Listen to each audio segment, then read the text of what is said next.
Hi, everyone. This is Miss Spradlin from the library, and I just want to tell you how much Mrs. Williams and I miss seeing all of you, especially the kids who used to come in before school and at cat time and during the two lunches. We really do miss you. So, one of the ways I'm going to try to stay connected with you and try to keep providing you with great books to read, even though we're not in school, is to do a weekly video series called First Chapter Fridays. I may end up posting more than just one video a week, but at first we're going to start on Fridays. And so every Friday, I will post a new video where I am previewing a different book for you. And I will read the first chapter out loud to you, and I'll show you the text on the screen so you can follow along. And I will tell you a little bit about the book, and I will show you where you can access it, because a lot of companies and websites are offering their ebooks for free since schools all across the country are closed. And so, luckily, you have access to a lot of free books from all different genres. And so each week I'll show you where you can access the book that I'm highlighting for that particular Friday. All of the weekly videos and the links to the books are going to be on the library website. And in order to find that, you just go to the junior high webpage, which is what I'm on here. You can see Eastmont Junior High. And if you just scroll down a little bit, you'll see this gray rectangle that says library access. And that is where you access all the information on our library webpage. So let me just show you the book that we are going to start with this week. It is called In the Hall with the Knife, and it is a great murder mystery, which I know a lot of you really love. So this is based on the board game called Clue, if any of you have ever played that. And so this has characters that are teenagers instead of adults, like in the board game, but they are teenagers who are at a boarding school in Maine, and they all have names based on the characters from the board game. So if you take a look over here at the table of contents, you can see that the different chapters are named for the characters, and these are all the same characters that you would see in the board game. Only, like I said, they're teenagers in the book. So you have orchid, green, scarlet plum, mustard, peacock. It kind of goes on and on. And so, just like in the board game, you have a cast of characters. Somebody ends up dead, and then the whole game is spent trying to figure out which person did it and in what location. So the book is basically the same idea. You have a horrible storm that blows into Maine, where the boarding school is located. And so you have this group of students and a few adults who end up sheltering in one of the dorm buildings on campus. And all of these characters you see listed over here, as well as some others, are in this dorm, and somebody ends up dead. And so the whole book, which is actually the first in a planned trilogy, is trying to figure out who the killer is. And so you're trying to read each chapter and figure out if each character is telling the truth. Are they lying? Are they telling you an exaggeration that's based on a little bit of the truth?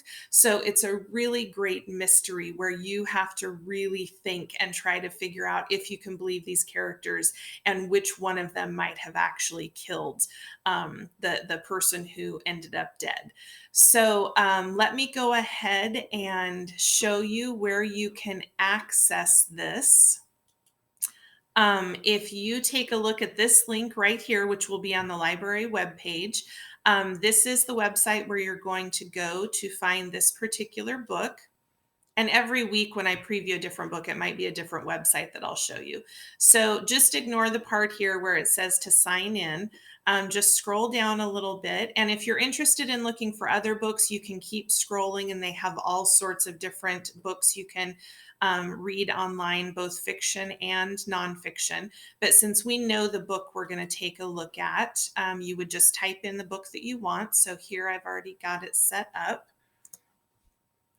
And this is the book that you're looking for. And then you just click here where it says read, and it pops up for you. Just takes a little minute to load. Okay, so let's go ahead and get started. Like I said, this is In the Hall with the Knife, and we're going to read through chapter 1. So, chapter 1 is called Orchid, and that, remember, each chapter is based on a different character in the book. The office of the headmaster of Blackbrook Academy looked like a high budget, if not particularly imaginative, movie set. Glossy wood paneling shimmered with the polish of a century, and leather bound volumes of old yearbooks stood in rows as a testament to all the scholarly glory that had come before. As Orchid McKee entered, excuse me, her gaze landed on the gilded wooden engraving of the school's crested crest mounted right above Headmaster Body's door. It said, "To make men of knowledge and integrity." Naturally, they never changed it after the school went co-ed. She wondered what they planned to do with the women. The hard-backed wooden chairs lined up along the wall outside his door seemed crafted to be the most uncomfortable seats imaginable, the better to impress upon the occupants that they were in trouble and they'd better get used to squirming. There was already a student sitting in one. Orchid perched on the very edge of another. She wasn't in trouble, and she hadn't squirmed in years. Of that she was sure. Orchid had crafted her entire existence at Blackbrook to make sure she would never be noticed for anything. The oversized hooded sweaters, the mousy brown hair, the glasses and the headphones, and the ever present fat book all were a perfectly crafted costume saying a single thing: boring. Her homework was always meticulously done and turned in early, if she could at all manage it. She didn't party or sneak off campus to drink in the woods near the ravine. She'd never even gotten dragged into the usual dorm room drama, though it probably helped that she'd also paid the private room premium on her boarding bill ever since freshman year. Orchid liked her privacy, which was why when the person seated next to her nudged her elbow and asked, "What you in for, McKee?" she just shrugged and returned to her book, letting her two long bangs fall over her face. You could deflect quite a lot of conversation with a simple shrug. Orchid had been perfecting hers for a decade. But Phineas Plum, seated in the hardback chair beside her, wasn't much for going unnoticed. If you were making that Lux boarding school movie, you couldn't have cast the part of hipster nerd any better. Cute, and boy, did he know it. Smart, and he made sure everyone knew that part too. At a school like Blackbrook, the resident genius enjoyed all the popularity of other schools' star quarterbacks or head cheerleaders. "I don't know either," he barreled on, as if Orchid had invited conversation, "though I guess since it's the middle of junior year, it might have something to do with academic honor societies. Possibly. Orchid's grades were excellent, and everyone at school knew that Finn was the best student in the class. Though I don't see Scarlett," he added. "Make that the best male student." Scarlet Mystery lived down the hall from Orchid and curiously always seemed to have insider knowledge on every student's academic ranking, which she'd regularly announce to any person within spitting distance. She was also class president, the head of the campus beautification committee, and in Orchid's opinion, a complete pain in the butt. Orchid hadn't moved to Maine to get mired in the same competitive mean girl drama that had devoured so many of the young women she'd known back in California. It's not like Orchid kept up with the news from back home, but some stories you couldn't avoid. The tabloids made sure of that. No, she'd come to Maine to stay out of trouble, and the fact that Scarlett wasn't also sitting in the headmaster's office right now did not bode well for Finn's honor society theory. "Or maybe we screwed up," she suggested to him. He laughed weakly. No, she bet Finn could never imagine doing anything wrong at all. Not Blackbrook's golden boy, the scientific genius who would uphold the campus legacy of innovation. Half a century ago, Richard Fain, still a student at the school, had somehow stumbled upon a formula for some sort of mega powerful industrial glue, which had made him and Blackbrook Academy, which shared the rights to the patent, millions. Not the most glamorous of inventions, glue, not like a microchip. Orchid doubted anyone would actually make a big budget biopic of a glue inventor, but it was still enough to put the tiny boarding school on the map. For decades, it had been the premier destination for the dedicated science student. at least those who didn't mind the remote setting. Out on the tip of a rocky peninsula, so far into the wilderness of Maine, it was practically Greenland. They said if you came to Blackbrook, you were either a complete genius or hiding from something. Orchid preferred to let people think she was a genius. From behind the closed door to the headmaster's private chamber, there came a loud thump, followed by the murmur of raised voices. "You can't do this to me!" That was a girl's voice. Orchid and Finn exchanged glances. "Calm down," Headmaster Body was heard saying. More words shouted over one another. Orchid couldn't make out much until, "No, you will live to regret this. I'll make sure of that." The door flew open, and standing on the threshold, feet planted apart like she was some avenging Amazon, stood none other than the 6-foot tall terror of the tennis court, Beth Peacock Peacock. Well, that's what her fans called her. Orchid was never much for sports, and she thought the nickname was student. But Beth Peacock had embraced it, as well as the cawing that ensued in the stands whenever her matches began. She'd even dyed the tips of her signature blonde ponytail a vibrant blue, a color which was currently contrasting furiously with her crimson cheeks. "Beth," Headmaster Body warned. Peacock looked at the two students sitting in the chairs and scowled. This was the stare that struck fear in the hearts of her opponents. Finn flinched. Orchid gaped. Peacock fled. Headmaster Body called to his secretary, then paused. "Oh, that's right. Mrs. O'Connor is proctoring the freshman bio exam, isn't she?" "I wouldn't know, sir," Finn replied. Suck up.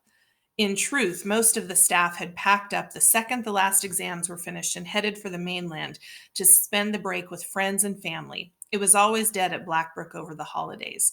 Orchid knew that all too well. "All right," Headmaster Body said. "I'll take care of it later. Miss McKee, I believe you're next." She felt a sudden dread deep in the pit of her stomach. She didn't care what Finn's theory was.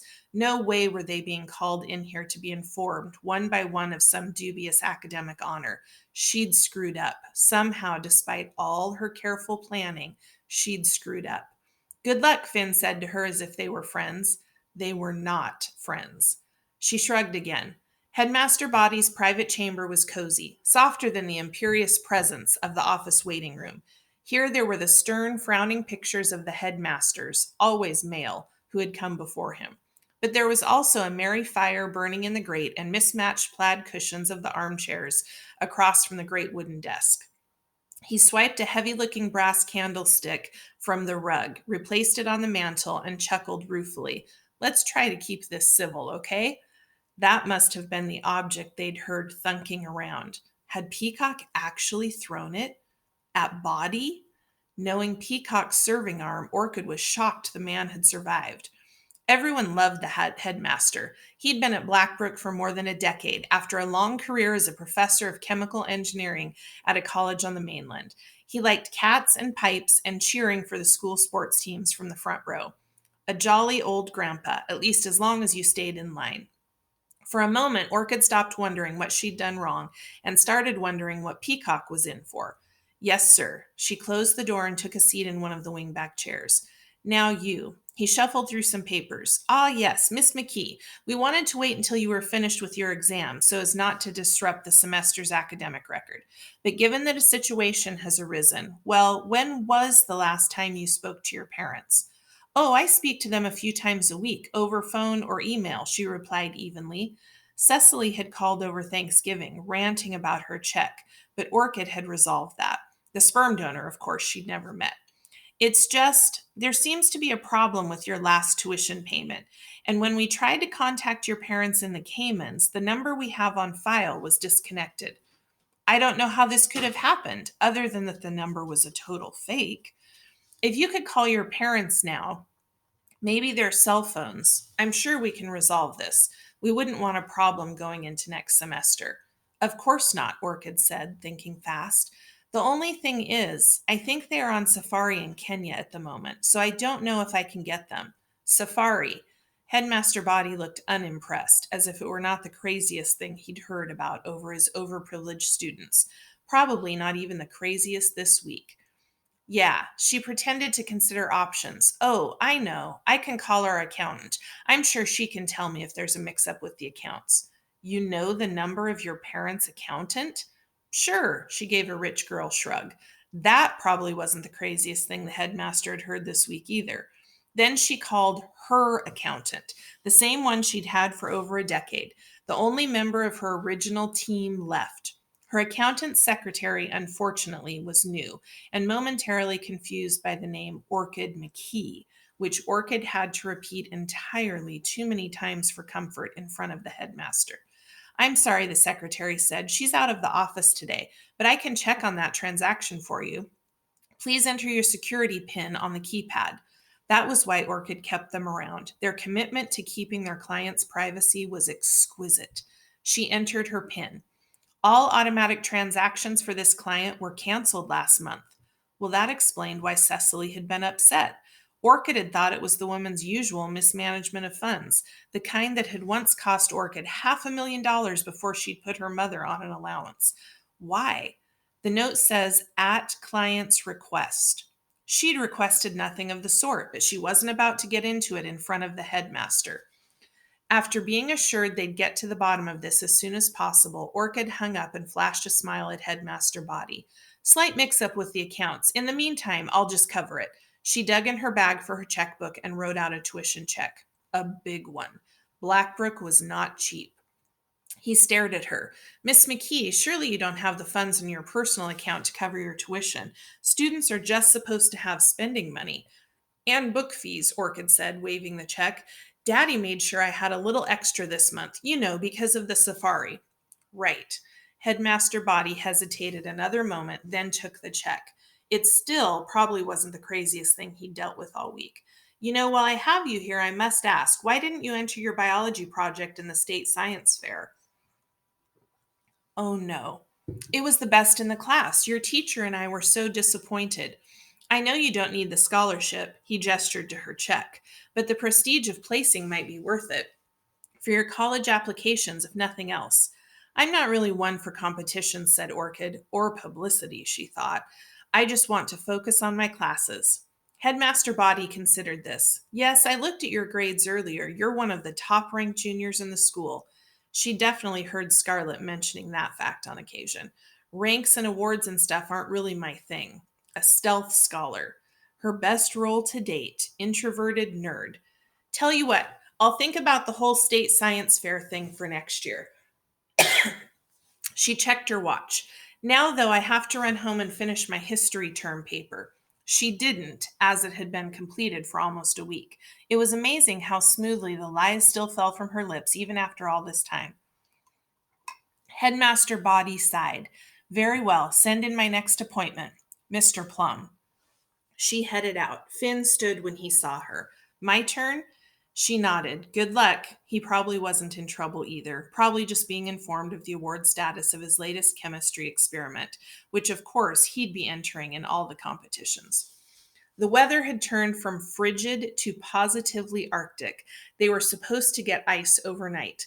Orchid pulled on her thick knit cap with the earmuffs, buttoned her long puffy coat up to her chin, and pulled up the fur-lined hood. Some kids couldn't make it through their first winter at Blackbrook. If the isolation didn't get you, the freezing darkness would. But for Orchid, the benefits of the former far outweighed any issues she might have had with the latter. So what if the sun set soon after lunch, or it snowed from October until May?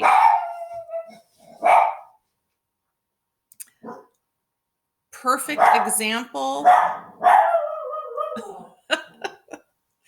This is a perfect example of what online teaching is like.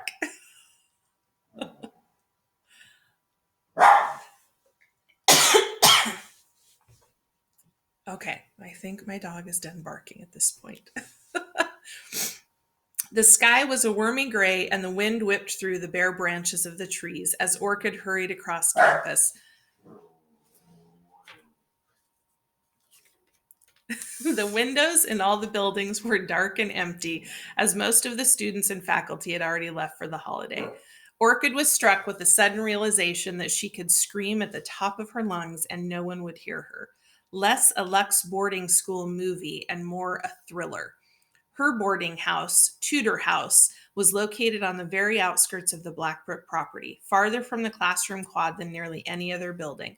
It was a monument to crumbling glory. Once the property of a local logging heiress, it had served time as some kind of girls' reform school earlier in the century before being sold off to Blackbrook for use as one of its fanciest and most coveted girls' dorms. Orchid felt lucky to have been able to claim a room this year. She kicked her boots off in the front hall and headed to the mail stand, where the residents' letters had been sorted into little cubby holes. Hey, Scarlet Mystery glimpsed her through the open door to the lounge and came dashing out, much to Orchid's chagrin. The petite Indian girl planted her feet wide and put her hands on her hips. I heard you were just in Boddy's office. Orchid shrugged and pulled out her mail. A catalog, a college brochure, a letter. Who could be writing her? There was no return address, but the postmark was from the opposite coast. Finn texted me. He said Peacock went ballistic on Body. The resident queen bee of Blackbrook would not be ignored. She flicked the edges of her long, shiny black hair over her shoulder and raised her eyebrows. So, what did she say? Orchid ripped open the letter, mostly to have something to do other than gossiping with Scarlet. It was bad enough she had to listen to the other girl hold court at dinner every night. Finn said he's lucky to be alive. The way she was screaming and throwing stuff around, it was a single sheet of paper with 6 typed lines. Found you. You didn't think you could hide from me forever, did you, Emily? Then again, I guess there are still some holes in your security. Hope there's no issue with your finances. I was surprised to see how much they'd let me do. I'm glad you're doing so well in school. Be in touch soon. Orchid heard Scarlet's voice as if from a great distance. Come on, Orchid, you were there. What was it all about? Her mouth was dry. Her heart pounded. It it seemed like Beth was in big trouble, Orchid said softly, and she wasn't the only one. So that is the end of chapter 1. And if you are interested in continuing on with this book, remember to click on the link and go to the Junior Library Guild website, and this is where you can read it. Thanks, and I'll see you next week with another First Chapter Friday.